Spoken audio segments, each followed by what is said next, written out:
Hello, in this video I'm going to talk about the minor ninth. The reason I'm going to talk about the minor ninth is because I was watching this Adam Neely video the other day, who I very much like. I do watch his videos for a bit of entertainment, and but he's talking about how it's a very dissonant interval and how he may often choose to avoid it when it's voiced in a certain way, like if it's in a major seventh chord like that, he might avoid that voicing. Or how if you've got a minor ninth here or somewhere, you would want to use it in a dominant seventh chord. And he kind of agrees with the advice that that's how you'd want to use it. But I can't argue with that. That's how you most often are going to hear it in jazz. It's part of a dominant seventh chord. Anyway, I want to show you how, outside of that context, the dominant seventh context, it can sound really good. Some of my favourite pieces of music use it in that way, and try not to look at something to be avoided, but something that's a bit different and can sound very beautiful.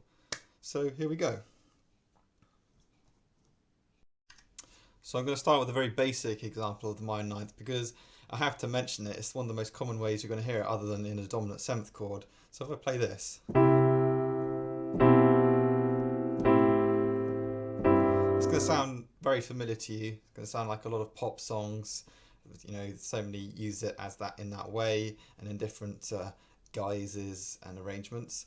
One of the earliest ways that I can think of this being used in this way, the minor ninth I should say, being used as part of the descending bass line just there, is in Air on a G string by Bach. Just here, C sharp against the D, which sounds, to me, makes it all worthwhile when we get to this G major 7 chord here. So I just had to mention that, and I'll stop it there. So building from that previous example, I want to show you something a little more interesting, which you may find more interesting, is when Bill Evans uses it in Waltz for Debby. He's in the key of A major. He's got this descending bass line, and then just here, just there, and there we go, change key. So I'll just do that one more time. Where are we going?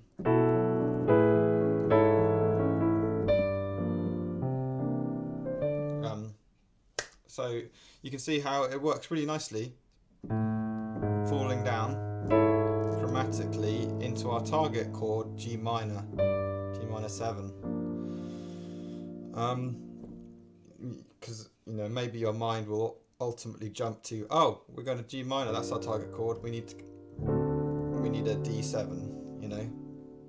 Maybe think about it a little differently, because that's got its own tension. That's saying move me. It doesn't necessarily need to move down to F minor. It can go to G minor. There we go.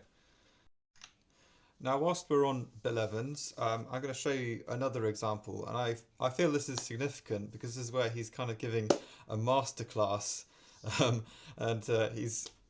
what's it from the video? The Universal Mind of Bill Evans. His brother's dictating to him what to do, and his brother tells him to play Star Eyes with basic harmony, and he plays what he regards Bill Evans as a basic harmony, or maybe he's trying to wind his brother up. I don't know, but you got this melody, and then right off the bat we hear this minor ninth. Where were we? Just there. And then let's just finish off the phrase because it makes more sense.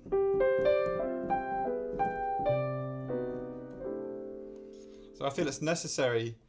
It has a function other than just, you know, for me to say, see, look, it sounds okay when you use it in that way.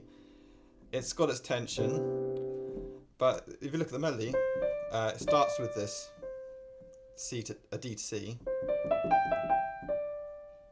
and we arrive back at that D to C. So he needs to make it sound different the second time round and sound more resolved, so he has two different versions. The first time we hear it, it's like this, which is, you know, so it's got that feeling of propulsion, like, oh, we need to move.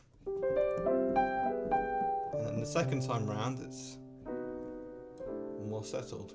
So you can see it's very useful in that way to help accentuate the melody, to help propel it along, the harmony. I hope that makes sense. Anyway. So yeah, there's another example of Bill Evans I remember I have to include here, and this is when he's playing Nardis. I'm sorry about it has a disproportionate amount of Bill Evans. Other people do play minor ninth as well, but anyway, he's playing Nardis. He's playing it from the album Live at the Festival with Bobby Hutcherson, Karen Krog. You type that into Google, you'll find the album. Not playing with them anyway. So.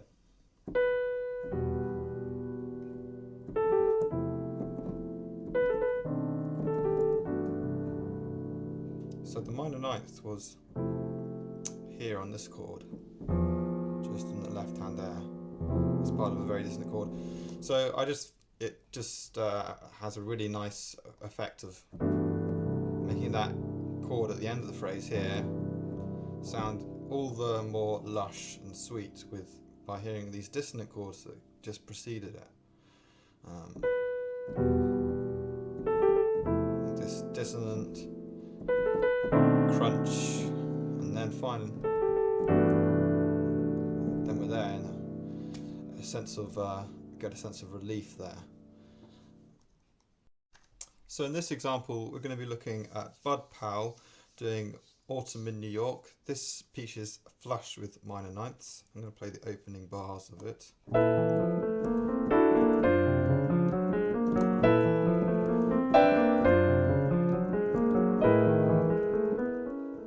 So there we go. Where are the minor ninths? In the opening chord here, being B flat. So look at that chord and just think, is it really so dissonant? Is it really unacceptable to ears? Or, you know, maybe you want to think about it differently. Because a lot of people like this piece, Autumn in New York. They find it very, you know, I find it beautiful. And then you've also got a minor ninth here as well. Look at that chord between the B flat and the A. What do you think about it? You know, maybe think about it in a different way. That's all I'm trying to say with that example.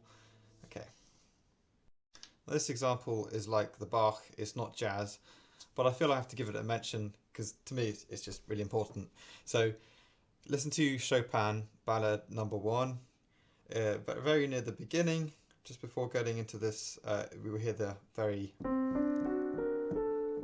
memorable theme there. We get this.